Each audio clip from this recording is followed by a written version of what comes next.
welcome to Flory Models Daily Vlog. Here we are on the 5th of October 2015, and to be honest I haven't done much as in building wise. Done lots of various editing and that. Finished off, to be honest, taking the last photographs and absolutely everything on the RB6 down here. Photographed it, had the studio all set up with that. Taking some nice photos of it. A bit tricky because, as I say, the reflections are a bit of a nightmare. It plays havoc with the camera. But generally that one is all completed and done now, so that we can sort of focus our attentions on the Starfighter. You've got part, 4 is up on the site now, and that's going to cover the glossing. It talks about obviously decaling in detail, but really it focuses on the actual gloss work, how we gloss. And this is what I was saying about it. I call this lacquering more than glossing. Now there's a question coming up in a minute I was going to talk about as well, but I describe any type of glossing as when you just want a shiny, smooth finish. Okay, lacquering, from my definition, is that thing of where you're putting on a glass type finish onto your model. So from day-to-day things, like your normal models, things like that, our normal way of doing builds, obviously you're never going to use it, but for an automotive point of view, and obviously doing all vehicles and bikes and everything else like that, then you do. But, and this is where I was speaking to somebody recently about this, is that where do you stop? Because if it's too good and too glass-like and has a perfect finish, it almost has that die-cast look to it. And let's face it, it's not exactly a scale, realistic look to your model. So you're trying to get something that is highly reflective, very, very glossy and all the rest of it, without being fake. Okay, and that is the difficult one to catch when using lacquering. Now glossing, by its definition, you can go along, gloss and give everything a very nice, smooth, shiny finish. But lacquering is where it's almost got a mirror appearance to it, where all light will reflect off of it no matter how you look at it. So you can see reflections all the way through this. Okay, no matter what angle, if it's on a decal, if it's on anywhere that's had the, the lacquer, it will reflect. And I think that's my sort of definition between the two. Glossing is a way of doing, especially decaling, and if you wanted to have a scale type thing, I think on aircraft, because we use this guy here to sort of Buster 2. It's Buster before he's going to get ruined, but this guy down here especially, it was just literally, I had the leftover lacquer from doing the bike and I hit it with it. This, I think, is at the limit of how far you'd want to go with lacquering, because although it's very nice and shiny and it has a very nice look to it, it's almost now got that sort of fake finish because it's too black and shiny, if you like. If you was to put this up against the real thing, and let's face it, us and a lot of members, we went up to Valley and we were looking all around these things, they don't look like this in the flesh. Okay, they are not as shiny as this. There's different patches, different textures, they've had touch-ups and all the rest of it. So from a point of view, from a scale point of view, it's probably a little bit overdone. Looks great, don't get me wrong, but I think it's probably just one stage too far. And luckily for me, this has got 100 fingerprints on it now where everyone handles it, and it's dulling it down. But you get my gist to this one. It's almost to the limit of where you want to go. Down here on the cars, again, they've got that incredible shiny reflective look to them, which is almost bordering on over glossing, as I would call it, or over lacquering, because it almost looks like it's metal now. So it's a difficult one to catch, and I think it's something that obviously we're going to talk about when we do the standalone tutorials on glossing and lacquering, and I'll explain differences in full. Probably have that one up, not this week, it'll be next week. We're going to do a standalone sort of 1 hour thing on this and talk about the differences and when they come into effect and scale effect. But this is what we're getting at. I think this is all to do with the scale effect, and from a scale point of view, you don't want everything being massive bling effect and all the rest of it. With the bike, it wasn't so bad because it's a large scale. You can almost catch it, okay, because it's almost there. If you went much further, which I don't think I could do, to be honest, about as far as I could go with my techniques, it looks amazing and looks fantastic. On this one, again, I don't know, I look at it sometimes and I think it looks a little bit too shiny, shall we say, and all the rest of it. But as I said, horses for courses, everyone has their own opinion, everyone has their own ideas on this thing. But generally, that's what this one's about. But I know a lot of you are asking questions about with the lacquering, and is the same with the glossing and things like that. And from my point of view, just glossing is where you're putting down a very smooth, something like you'd like to decal onto, or something to give you a nice scale effect in sort of 1/48 scale, things like that. When you go the larger scales, and then obviously cars, things like that, then you're getting into what I call the lacquering routine, where you want to put on that thick, clear, mirror-like finish on the top of your paintwork. Okay, so it's not like just using a gloss back paint. Okay, it's not like just using, you know, a gloss red paint. This is, you've got an afterfork like you do your cars in real life that gives you that protective layer, but also it's giving you that deep, thick paint look to your model. And as I said, from a scale point of view, I think it's very easily overdone. So I don't know, perhaps a little bit overdone on this one. The bike, I think we called it in time, but on this one, I think we're okay. There's plenty of black on this, and with the markings to break it up, I think if it was just all over, then it might be a little bit too much. But in 1/20th scale, I don't know, I think you need to be up in the 1/12ths before you start, you know, sort of going down this route of doing it that way. But generally not too bad. But as I said, I've been editing up that. I've got the last bit of editing which I'm going to do this evening, and then that will complete that one. Then the final part of that will be up on next Monday with you, and then the next part of the F104 will be up with you on Wednesday. So going along very nicely. Because technically I haven't been doing anything down here, I've got nothing really to yap about, I thought I'd go through a couple of the questions and then we'll do a load more tomorrow with tomorrow's Q&A, but these were the leftover ones from the other day. So anyway, Tommy asks, I'm building a model car right now. I'm wondering whether you've tried the same gloss finish with aqua, and this is why it brought me onto this question. Do you think it would be possible? Not with what I did to the bike. I've tried glossing before and all the rest of it. It's the lacquer is what it is. It's a very thick, almost like a treacle consistency. Even just pouring it round in, where is it? Activate in lacquer. Even pouring this round, it has the consistency of a thick treacle. Okay, so that's what goes on and it sticks, and also because it's thick, it gives it time to self-level and do all the things with it. Your aqua glosses, like we were saying, you know, this type of stuff, it's a lot thinner, so you can't get that thick layer on there. Now the trouble with that is you can, but you need to build up. If you go in with this too heavy, you're going to end up with runs and all the rest of it. So I don't think you're ever going to get a finish like we've had like this, or certainly on the bike, by just using this stuff, excuse me. But having said that, I know guys who have amazing finishes, but what you're going to have to do is take the long road if you want to take it. Or the harder approach. You're going to have to do multiple levels, sanding down between levels and layering it up. You're going to get there, but it'll take forever. Where with this stuff, it was like, yeah, 2 coats, we're done, walk away, and it's finished.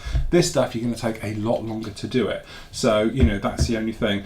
Somebody the other day, I think it was Friday, Saturday, spoke to me, and they were saying, like, with this stuff, what also you can buy is the touch-up bottles. If you're just doing a small project, you can buy touch-up bottles which are smaller than this, which have got lacquer in. They're relatively inexpensive, okay, and they're the ones you would normally just brush on. It's basically the same stuff, although it's obviously got the, it's not like a 2-pack paint, it's just normal drying. They work very well up as well. I've never tried it, I don't know, but definitely, you know, from what he was saying, it works really well. I can say that obviously I've got a big run on the side of my bottle here, and literally I can peel it off. It's not dried rock hard, okay? But put the activator in there, a couple of drops, and you'll have no problem with it, and set it and get it go off. But this type of stuff, I think it's better for a more scale effect. If you're going to do vehicles and that, then I really do recommend going down the lacquer route. Perhaps though, just a couple of thinner coats rather than heavy coats like I've done. Okay, and right, what have we got? Simon Webb, question for tonight. Have you arranged any more days out for Flory members? I really enjoyed the RAF trip to RAF Valley last year. We'd love to do the same in the near future. Great show, great builds, great members. Thank you, Simon. Yes, no. They are extremely complicated to set up. Ian, who arranged that visit, I think we worked on it for almost 2 years to get us all in there. It's not like it's just open to the public or like an air day or going to a museum. To get us on a base visit, there is so many boxes we need to go through and check and everything else. It used to be a bit easier 10 years ago. Nowadays it's quite tricky to get in there and do it. We need an in, as I call it. We need somebody who can make the right noises to get us in there, and unfortunately we sort of run out of people. People have moved on, the military units, things like that, they've gone on to do different things and in different areas. So the guys who used to be able to get us on there and say, yeah, of course you can bring 25 of your members with you, it's no problem, we'll have a day out there, isn't that easy these days. That said, what we would like to do, I've spoken about it, some of the team actually, we spoke about it not so long ago, is arrange us to have members meet at museums, things like that, just on normal days. So it's not air shows, because air shows, the trouble is when we do air shows, Meech, everybody wants to go off and see their own bits and pieces. What we tended to do is do an air show, you know, one, and it would be like a gathering at a certain time and everyone moves on. But when we've done the museum ones in the past, everybody meets at sort of time, and we all wandered around in a rough group together. Obviously people were sort of, you know, going off and taking detailed shots whilst moved on and then caught on and everything else. We did some great ones around Duxford many years ago. We've done them at the Fleet Air Arm in the past. We've done them obviously at Bollington Tank Museum and things like that. So maybe if we get enough interest in it, shout it out in the forum, put it in today's thread, things like that, and we'll have a look at getting some more of those set up and put together. Lots of fun. Okay, right. Krista asks, hello Phil, thanks for a great job you and the guys and girls are doing for all us modelers. Have you ever had a little crazy idea for a while now about pimping my ride model? Cool paints, big rims, chrome, Lovia, don't know, side skirts, etc. That you can do on a plain car, tank or whatnot. Be great to see a candy red Spitfire with chrome wheels and flames, electric blue tank with chrome wheels, side skirts. Am I crazy? Or haven't you sometimes felt you want to do something just a little crazy? It's a good point. Yes, occasionally I do. I sit here and you think, oh, it'd be great to do it in something wacky and weird. And I try and find some markings, especially when we're doing builds these days. I try and do something that's in a bit more of an exciting model. But it could be an idea for a SIG next year. I don't know how we're doing with the SIGs and future things, but we could do a Pimp Your Model SIG in the future. Definitely. I'll put that down in our list and we'll go through the ideas on that one. Okay,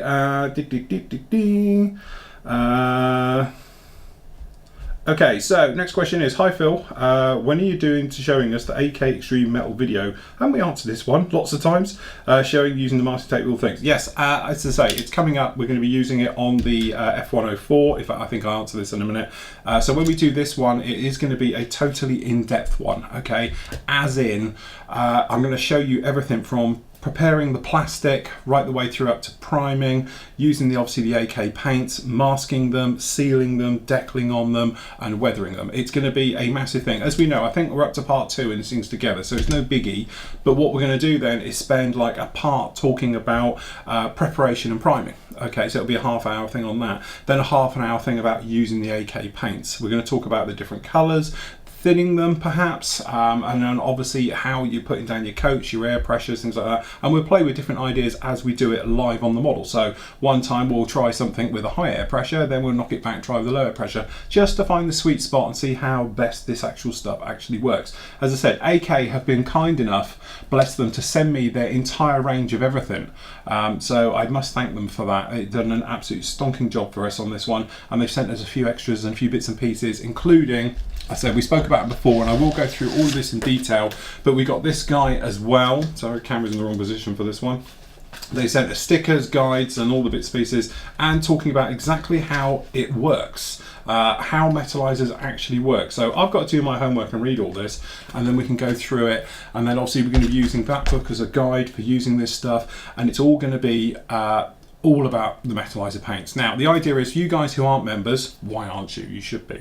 But definitely what we're going to do is that part talking about it with the AK stuff, we're going to make it open to the public, okay? So you'll be able to see that as well, because they AK are fantastically, you know, basically sponsoring us for this, to do this one. So definitely we're going to give a little bit back for them and make it free for the public to watch as well. So all going to be about that one. And as I said, I can't do it tomorrow because I'm not here, but Wednesday this will then start. So I'm going to be talking about obviously going through the process of preparing the plastic, everything else like that, rescribing, re-riveting, preparing the plastic, priming it. Obviously we're going to use their black primer, seeing the finish, polishing and kneading that as need be before the actual metalwork goes down and all those things. So definitely going to be starting this week as we move through with that one. Right. Yeah, we spoke about this. Jeff Harris is asking, I really enjoyed the build videos. Unfortunately, I don't have time to catch up with the old ones. I was wondering if it's possible to do an index for the build videos which can highlight of each build emphasizes. For instance, focus on weathering, resin work and glossing, etc. I realise may not be possible. Yeah, the thing is, each video, you know, I try and pick out a specific area when we're working on it, and it's not really rocket science to work out, okay? If you go through, we've got now 70 odd videos. I know we took like 15 or 20 away now. We had almost 100 full build videos, but I know we got rid of the old ones now. But the new ones, if you just look at them and look at the subject, okay? So if we're talking obviously about like the RB6 down here, you know it's going to be about gloss work and all the rest of it. The bike, again, is going to be metallizers and gloss work because that's all the Ducati bike was.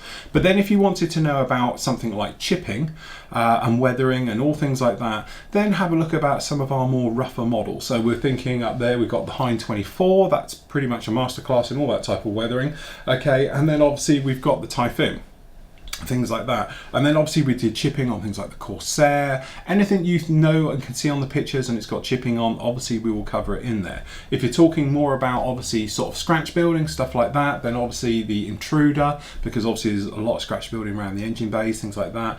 The F4, some of the other stuff, and then just generally working through the ones we have used a lot of resin on. So the F16 Suffer, for instance, which had the full lighting gear and all the rest of it, that does it. So just looking at the model, you can work out what it is, because just, you know, not all, I don't do all the models exactly the same. I try and focus on different techniques on each one, as you know. Obviously the F104 is going to be full on metallizers. We're not talking about much more of the rest of it. It's all going to be about metallizers and using them and things like that. Okay, so you can just go through the builds and roughly work out what it's going to be. Complex camo, leaf camo, stuff like that. Then obviously the SU25 is going to be your one for that one. I'm just looking at them all now and working my way through. Splinter stuff, obviously you got things like what did we do splinter wise? We've got just looking down there, the tumbler, you know, so and various things like that. Diorama bases, bits and pieces like that. Then obviously you've got the ones with those. So it doesn't take much to work out, and in hindsight, if I'd done them at the time, it would have been great. But now I think we got 70 odd videos up there. It's going to take a bit of time to sort of sort all those out and go through them all. Okay, then we was just talking about Airfix doing R&D stuff, various things. We've spoken about that quite a bit in the forum recently. Quick question, white top glue, yellow stuff, are they the same type? No, the white top stuff, this one is like the original poly glue. Poly cement. Apparently it's got a resin in it. When you read the gump on this one, it actually has a resin. It's like a resin glue. So when you glue it, it doesn't do the weld effect.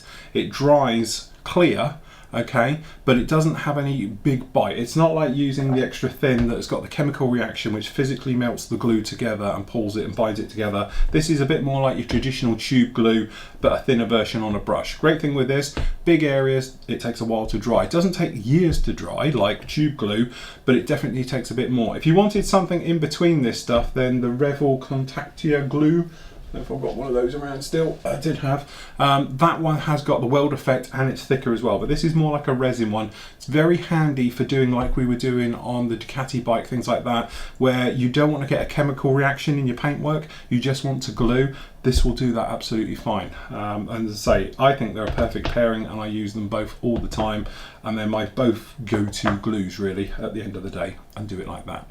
So there we go, that's about it for today. A couple of the questions, so we're going to have more questions with you obviously tomorrow during tomorrow's Q&A. Might be a little bit late, in fact it might not even be up to Wednesday, I don't know yet. To be honest, my parents are moving house, so I've been roped in to help them do that. So I'm not actually here tomorrow, but I'm hoping I'll be back early evening so I can actually record then the vlog with the Q&As and I can put them up. So don't be surprised if it's not up to around about 9 PM UK time, something else like that. So there we go, that's it from me. Happy modelling everybody and take care.